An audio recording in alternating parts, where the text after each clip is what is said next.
Habang nasa kasagsagan ng pagtulog noon si Pekto, biglang napamulat ang kanyang mga mata dahil sa naririnig niyang pagsitsit sa labas ng kumbento. Bagaman mahinang sitsit lamang ang ginagawa ng nilalang na yon, labis nitong nakukuha ang kanyang atensyon sa kadahilan ng napakatahimik ng buong paligid. Dahil sa tinig na yon, labis namang nagtaka si Pekto gawa ng unang beses yun mangyari sa kanilang kumbento. Maya-maya pa, tuluyan na nga siyang napabalikwas sa kanyang kinahihigaan nang makarinig siya ng isang paghalakhak sa bakuran ng simbahan. Paulit-ulit ang pagtawa ng nilalang na yon na para bang meron itong pinagmamasdan na nakakaaliw na bagay. Nang hindi na maatim ni Pekto ang pagtawag ng mga nilalang, buong lakas naman siyang lumabas sa kanyang silid at kasabay nito ang kanyang mabilisang pagtungo sa bakuran ng simbahan. Hindi na niya ipinaalam noon sa pari ang mga kaganapan gawa ng alam niya sa kanyang sarili na marami-rami pang gagawin ang mga ito kinabukasan. Sa pagdating niya sa harapang bahagi ng simbahan, doon niya nasipat ang dalawang matandang hukluban na nagbubungkal ng lupa. Panay ang pagbungkal ng mga ito habang patuloy na sumisipol na para bang meron itong tinatawag na kung ano-ano. Maya-maya pa, bigla naman siyang napatras sa kanyang kinatatayuan nang masipat niya ang dalawang hukluban na dahan-dahang tumititig sa kanya. Pagsilay niya sa mga mapupulang mata nito, doon na siya tuluyang binalot ng takot sa kadahilan ng ramdam na ramdam niya ang kasamaang tangan ng dalawang matanda. Sino kayo? Anong ginagawa niyo rito? Bakit niyo binubungkal ang lupang yan? Hindi niyo ba alam? Pinaghirapan naming patubuin ang mga damong sinisira niyo dyan. Galit na wika ni Pekto sa mga ito. Nang marinig ng dalawang matanda ang kanyang sinabi, bigla naman itong iniwan ang kanilang mga ginagawa at nag-umpisang maglakad papalapit sa kanyang kinaroroonan. Bagaman paika-ika ang paglakad ng mga ito, ramdam na ramdam ni Pekto ang hindi pangkaraniwang lakas ng dalawang hukluban. Ilang minuto pa ang lumipas, bigla namang tumigil ang mga ito sa kanyang harapan at kasabay nito ang pagwika ng isa sa mga ito ng, Shhh! Ikaw pala ang nagtaglay ng mutya ng kalaykay. Salamat sa iyo, iho. Dahil tinupad mo ang matagal na naming pinakahinihintay. Matapos nitong makapagsalita, agad namang kinain ng dalawang matanda ang mga lupang naroon sa kanilang mga kamay habang patuloy siya nitong pinagmamasdan. Habang patuloy nila itong ginagawa, doon na napapansin ni Pekto ang panginginig ng mga kamay nito at ang pagsiuslian ng kanilang matatalas na mga kuko. Maya-maya pa, bigla naman niyang naramdaman ang mabilisang pagkaparalisa ng kanyang buong katawan dahil sa takot na bumalot sa kanyang isipan. Sa pagpapatuloy ng pagmamasid ni Pekto sa dalawang matanda, kitang-kita ng kanyang dalawang mata ang pagkabali ng binti at braso nito nang sa hindi malamang dahilan. Pagtuwad ng dalawang nilalang sa kanyang harapan, bigla namang umusli ang malalapad na pakpak nito at nag-akmang siya ay susunggaban. Dahil sa kanyang mga nasilayan, buong lakas niya noong pinilit ang kanyang sariling kumaripas ng takbo, subalit sa hindi maipaliwanag na dahilan, wala siyang kakayahan upang mautusan ang kanyang katawan. Ni pagsigaw noon ng napakalakas ay hindi niya magawa na para bang mismong ang katawan na niya ang nagdidikta na huwag siyang umalis o gumawa ng kakaiba sa lugar na kinatatayuan niya. Pagsilay ni Pekto sa pagsunggab ng dalawang matanda, tanging pagpikit na lamang noon ang kanyang nagawa habang patuloy na binabanggit ang pangalan ng Panginoon. Sa paglapat ng matatalas na kuko ng mga matanda, ramdam na ramdam noon ni Pekto ang pagbaon nito sa kanyang katawan. Napapansin niya din noong pilit siyang hinihila ng mga nilalang papalayo sa simbahan, kung kaya't buong lakas naman siyang nagpupumiglas, makatakas lamang sa kamay ng mga ito. Ilang minuto pa ang lumipas, bigla naman siyang natigilan sa kanyang ginagawa nang mapansin niyang hindi siya nakakaramdam ng sakit sa bawat kalmot ng mga nilalang. Dahil sa pangyayaring yon, buong tapang na iminulat ni Pekto ang kanyang mata upang magawa niyang masilayan ang kasalukuyang nangyayari sa kanyang paligid. Pagsilay niya noon sa kanyang dibdib, laking gulat na lamang niya nang masipat niya ang mga kuko ng nilalang na hindi na nakakatagos sa kanyang katawan. Bagaman nakatarak yon sa kanyang dibdib, nakakapagtakang hindi nito nabubutasan ang kanyang balat.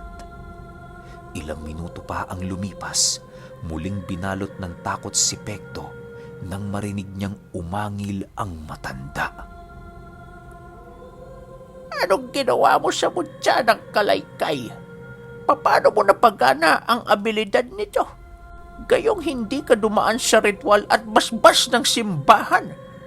Walang sino man na nakakapagpagana ng kalaykay, maliban sa pinakaunang paring aming kinasusuklaman. Wika ng matanda habang patuloy na tumutulo sa pagmumukha ni Pekto ang napakalapot nitong laway. Matapos niyang marinig ang bagay na yon, buong lakas naman niyang hinawi ang kamay ng matanda at kasabay nito ang mabilisan niyang pagsapak sa nilalang na siyang naging sanhi upang tuluyan siyang makawala sa pagkakahawak nito. Nang tuluyan ng makawala si Pekto, mabilisan naman siyang kumaripas ng takbo hanggang sa madapo na siya sa entradang pinto ng kumbento. Pagbukas niya sa dalawang pinto nito, bigla naman siyang natigilan sa kanyang kinaroroonan nang marinig niyang nagbibigkas ng mga engkantasyon ang dalawang matandang hukluban. Huwag mo kaming talikuran. Walang nilalang ang magliligtas sa iyo sa loob niyan.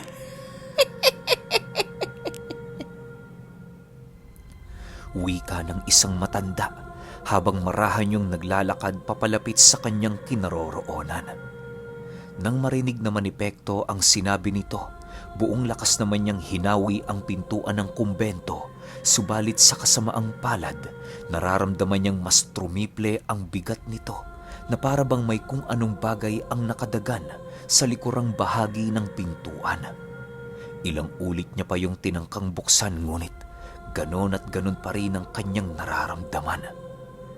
Dahil sa pangyayaring yon, wala nang nagawa si Pekto kundi ang kumatok ng kumatok sa pagbabakasakaling maririnig siya ng mga sakristan na namamahinga sa loob.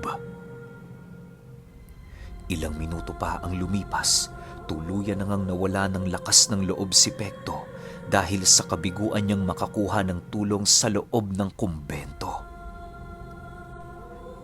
Padre, kung nariyan ka naman, dinggin mo ang pagtawag ko. Ikaw na lang ang aking pag-asa para makaligtas sa sitwasyong ito. Padre, tulungan mo ko. Bulong ni Pekto sa kanyang sarili habang marahang lumulupasay sa lugar na kanyang kinatatayuan. Pag-upo ni Pekto sa lupa, bigla namang lumangit-ngit ang pintuan ng kumbento, hudyat na merong taong bumukas sa loob nito. Dahil sa pangyayaring yon, muli na namang nabuhayan ng loob si Pekto na siyang naging sanhi upang magkaroon siya ng lakas para muling maitayo ang kanyang dalawang paa.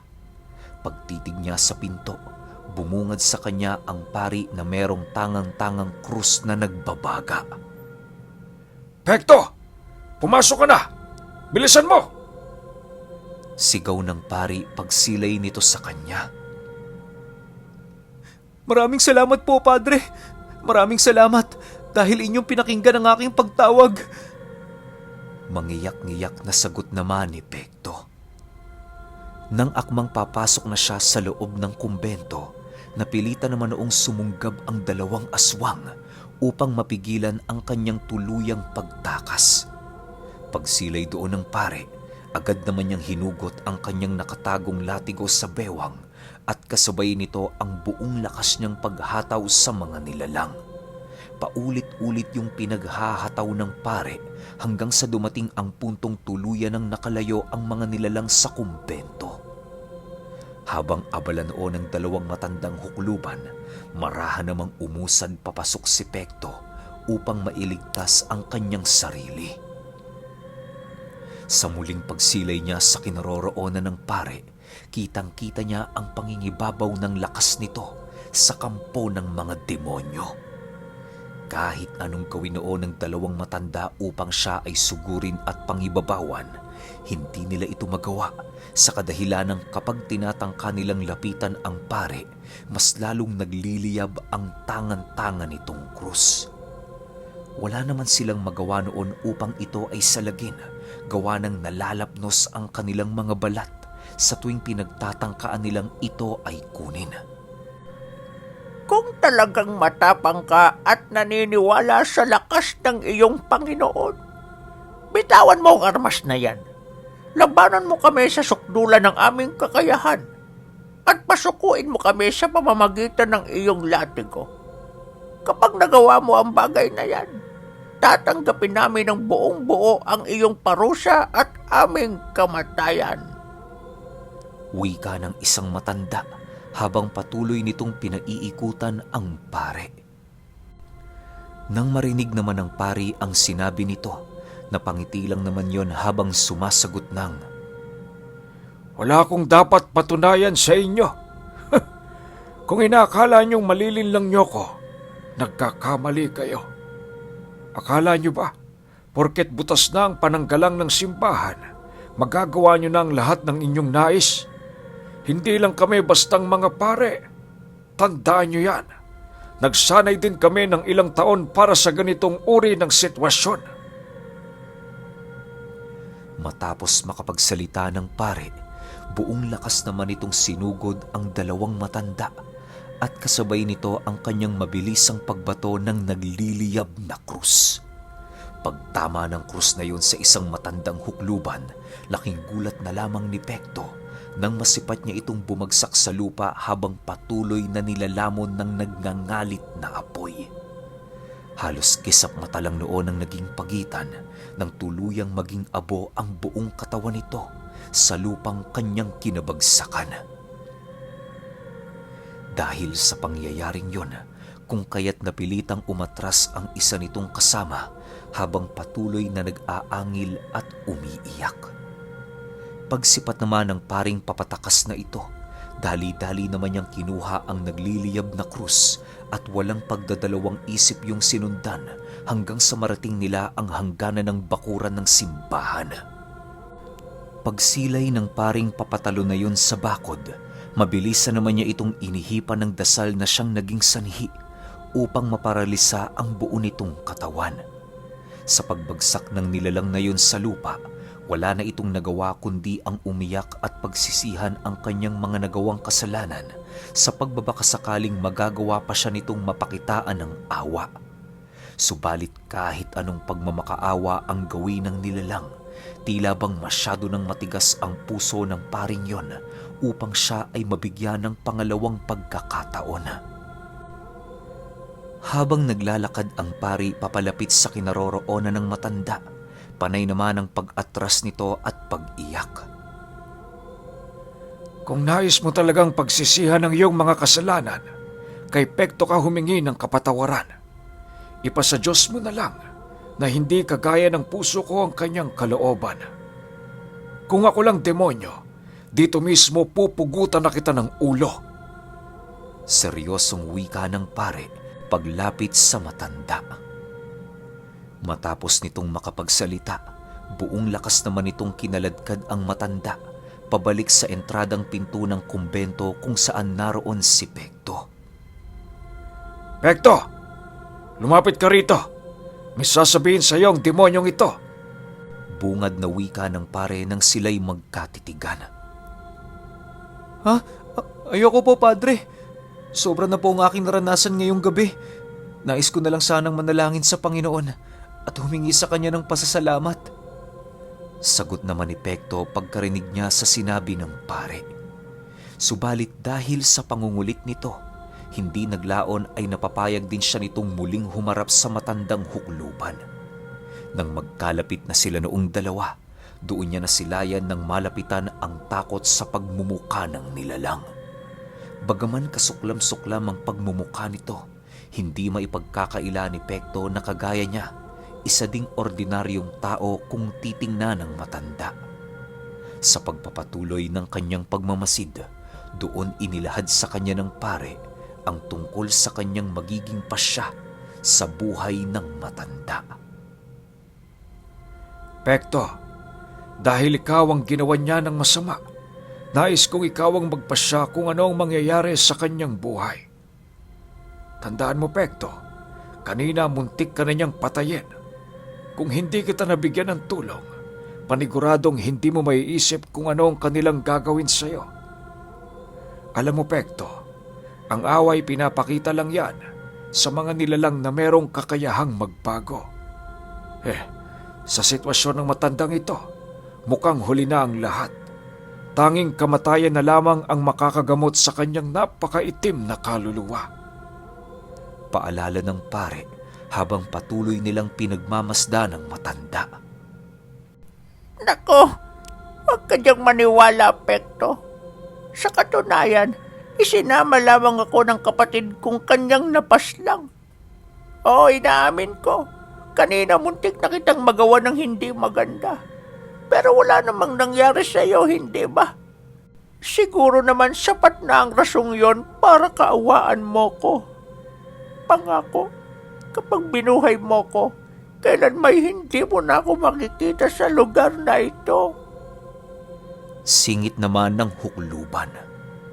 Nang marinig ni Pekto ang sinabi nito, doon na siya dahan-dahang napaisip ukol sa nais niyang gawin sa matanda. Bagaman muntik na nitong kitilin ang kanyang buhay, hindi niya pa rin yun pinag-isipang patayin sa kadahilan ng nasa paniniwala niya, tanging Diyos lamang ang may karapatang magbigay ng parusa. Ilang minuto pa ang lumipas, napapansin na noon ng pari ang kanyang pag-aalangang magdesisyon ukol sa buhay ng matandang hukluban. Pekto, ano na? Nakapagpasya ka na ba? Huwag kang matakot, sapagkat isa kang masugid na tagasunod ng Panginoon. Ano man ang sinasabi ngayon ng iyong puso, sundin mo ito dahil yan ang nais ipagawa sa iyo ng Diyos. Wika ng pare. Ganun po ba, Padre? Sige po. Nakapagpasya na po akong palayain ng huklubang yan sa pangakong kailan may hindi na siya babalik sa simbahang ito. Hindi natin kailangan pumatay at maging katulad nito para lamang makamit ang hustisya. Wala namang nangyaring masama sa akin, Padre. Kaya siguro, tama lang tong magiging desisyon ko. Sagot naman ni Pekto sa pare. Nang marinig ng pari ang kanyang sinabi, agad naman itong inihipan ng usal ang kanyang tangang krus at mabilisang inilapat sa dibdib ng matanda. Pagliyab ng buong katawan ng nilalang, bigla naman yung gumulong ng gumulong sa lupa hanggang sa dumating ang puntong tuluyan ng naabo ang buong katawan nito. Dahil sa ginawa noon ng pare, bahagyang natigilan naman noon si Pekto sa kadahilan ng hindi niya sukat akalain na susuwayin ng pari ang kanyang desisyon na palayain ang matanda. Pasensya ka na, Pekto. Ngunit hindi naaayon sa panahong ito na bigyan ng awa ang mga demonyong nangangahas ng ating pagkalipol. Maaring nagdududa ka sa kawalan ko ng hustisya, pero nasisiguro ko sa iyo, yon ang pinakatamang desisyon na ginawa ko. Humanda ka, Pekto. Gayong ikaw ang nagtatanga ng mutya ng kalaykay. Maraming demonyong magtatangka sa iyong pumatay. Halika na. Pumasok na tayo. Matapos marinig ni Pekto ang sinabi ng pare, dali-dali naman silang pumasok sa kumbento at sinara ang lahat ng lagusang maaaring daanan ng mga nilalang. Habang naglalakad silang dalawa noon sa pasilyo, panay naman ang kanilang pag-uusap tungkol sa ipinamalas na abilidad ng pare. Padre, matanong ko lang, Sino pong nagturo sa inyong makipaglaban? Dati po ba kayong antingero? Tanong ni Pekto habang sila'y naglalakad. Abay, hindi, Pekto. Isa lang akong ordinaryong pare kagaya ng mga nakilala mo. Yun nga lang, lahat ng paring magkakaroon ng katungkulan sa simbahang ito, sinasanay ng aming mga obispo sa kahit na anong uri ng pakikipaglaban. Alam mo, Pekto, maraming sikreto ang simbahang ito na hindi mo pa nalalaman. Maaring nagtataka ka kung bakit may nakapasok ditong mga demonyo ngayong gabi. Hindi isang ordinaryong pangyayari, hindi ba? Pero alam mo ba, nangyari ang bagay na yan dahil sa pagkuha mo ng mutya ng kalaykay. Sagot naman ng pari sa kanya. Nang marinig ni Pekto ang sinabi nito, halos hindi naman niya lubusang maunawaan kung bakit ang pagkuha niya ng mutya ng kalaykay ang siyang naging dahilan upang makapasok sa bakuran ng simbahan ang mga nilalang na nasa panig ng kadiliman. Sa pagpapatuloy ng kanilang pag-uusap, doon inilahad sa kanya ng pari ang mga rason kung bakit ang pagkuha niya sa mutya ng kalaykay ang naging dahilan. Ayon sa paring yon, na sa loob ng halos 100 taong nananatiling nagbibigay proteksyon sa buong simbahan ang mutya ng kalaykay. Dahil sa tanga nitong kabal, kung kaya't wala ni isang demonyo ang nakalapit sa buong lugar. Kaya lang naman prinotektahan ng pinakaunang pari ang lugar na yon, sa kadahilanan doon niya inilagak ang 7 mata ng Diyos noong mga panahong nararamdaman na niya ang mabilisang paghina ng kanyang katawan. Ayon nga sa mga naging usap-usapan, kaya lang naman hindi na ipamana ng pinakaunang pari ang kanyang tangang mutya sa kadahilan ng lahat ng nagiging disipulo nito, pinapatay ng demonyong pilit niyang pinapabalik sa impyerno. Dagdag pa ng pare na magpahanggang sa pangkasalukuyan, walang nakakaalam kung sino ang demonyong nagpupumilit kumuha ng 7 mata ng Diyos. Matapos marinig ni Pekto ang sinabi nito, halos hindi na niya maramdaman ang kanyang katawan dahil sa labis na hiwaga ng kwento ng pare. Sa pagdating nila sa silid ng pare, marahan naman itong pumasok at nagpaalam na sa kanya. Bago tuluyang isinara ng paring yon ang kanyang silid, nangako ito sa kanyang siya ay sasanayin matapos ang Semana Santa. Kinakailangan kasi nila noong maghanda sa kadahilanang inaasahan na nilang magiging madugo ang bakuran ng simbahan, gayong wala na ang kapangyarihan ng mutya ng kalaykay na pumoprotekta sa lugar. Kahit nasa mapanganib na sitwasyon na noon ang kanilang pangkat, labis pa ring naniniwala ang pari kay Pekto na makukuha niya ang agimat ng 7 mata ng Diyos na siyang magbibigay kapayapaan sa buong lupain ng Kastilya. Kinaumagahan, maaga pang gumising noon si Pekto upang maglinis sa bakuran kung saan namatay ang 2 matandang hukluban. Labis kasi siya noong nag-aalala sa naiwang bakas ng mga ito, gawa ng maaaring madiskubriyo ng iba pang mga ordinaryong tao. Habang nagwawalis si Pekto sa napakalapad na bakuran ng simbahan, panay naman ang kanyang ginagawang pagmamasid sa pintuan ng kumbento. Hinihintay niya kasi noon ang paglabas ng mga sakristan na siyang mag-aayos ng mga gamit sa simbahan. Pagsilay niyang lumabas na ang mga ito, dali-dali naman siya doong lumapit upang tumulong. Ikinatuwa naman yon ng lahat ng sakristang naroon sa kadahilanang maiiwasan na nila noong marumihan ang kanilang mapuputing kasuotan. Maraming salamat ho sa tulong ninyo, Ginoong Pekto. Napakapalad ho namin sapagkat may mabuting tagapangalaga sa simbahang ito. Balang araw, Diyos na hong bahalang gumanti sa kabutihan ng inyong puso. Wika ng isang sakristan. Nako, walang anuman. Alam niyo naman na labis na ikinagagalak ng puso kong makatulong sa aking kapwa. Matapos nilang mag-usap, Agad naman nilang nilinisan ang mga gamit na naroon sa altar na siyang gagamitin sa nalalapit na pagsamba. Maya-maya pa, paisa-isa lang ang nagsidatingan ang mga taga-baryo na magsasamba. Sa pagsilay doon ni Pekto, agad naman niyang tinungo ang entradang pinto ng simbahan upang magbantay sa kaayusan at kalinisan ng buong paligid. Ilang minuto pa ang lumipas, tuluyan na nga niyang nasipat ang pagdating ng pari sa altar, hudyat ng nalalapit na pag-umpisa ng misa.